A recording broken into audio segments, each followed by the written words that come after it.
My twin sister killed me and got married to my husband. Chapter 1. It was a hot afternoon. I was sitting on the couch alone. My husband wasn't around, he had gone to work and my children had gone to school. I was eating some fruits, slicing and licking each one slowly. I had just finished talking with Mama.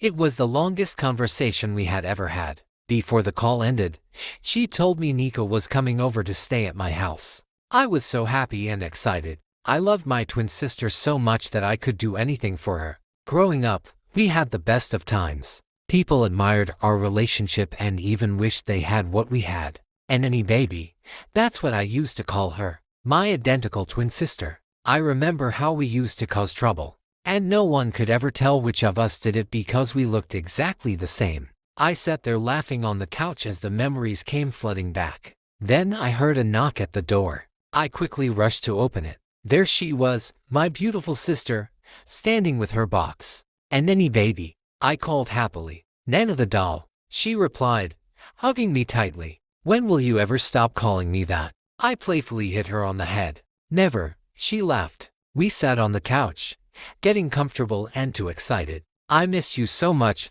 I said and hugged her again. I missed you too, my darling, she smiled. After the excitement settled, we started talking about a lot of things. She told me how hard life had been for her ever since she lost her last job. I felt really bad and assured her that everything would be fine. Now you day enjoy now. See big house, two children, fine husband. See how you're just relaxing and eating fruits with no stress, she joked. Abig, I laughed, waving her off. Just then, my husband Dealey walked in. I stood up quickly, hugged and kissed him happily. Nneka, you're finally here, he said after noticing my sister. Nneka stood up immediately, adjusted her dress, and gave him a smile I had never seen her give anyone before. It surprised me, but I chose to ignore it. As days passed, I realized Nneka was going to stay until she got a job, but slowly, she started behaving in a strange way, acting like someone I didn't know. She started picking unnecessary fights over things that didn't even matter. There was a day my son David mistakenly poured water on her. She used a mop stick to beat him.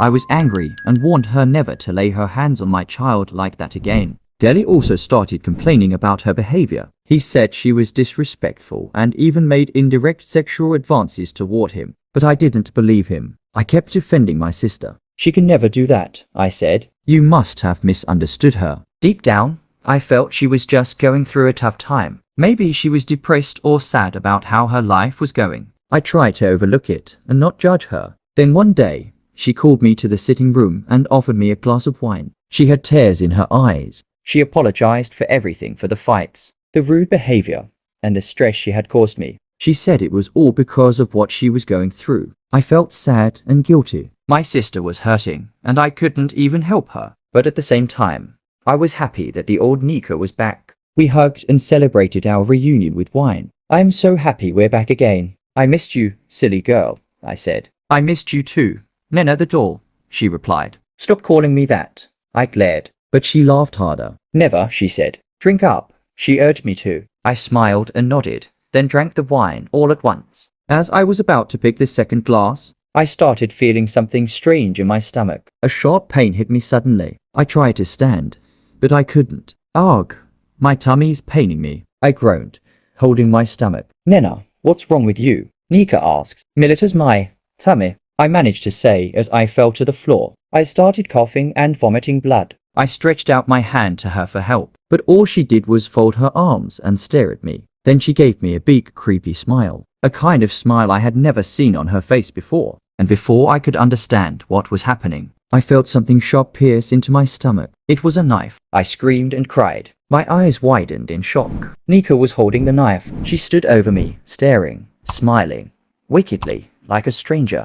Tears rolled down my eyes as I struggled to breathe. To be continued. Chapter 2 is coming soon.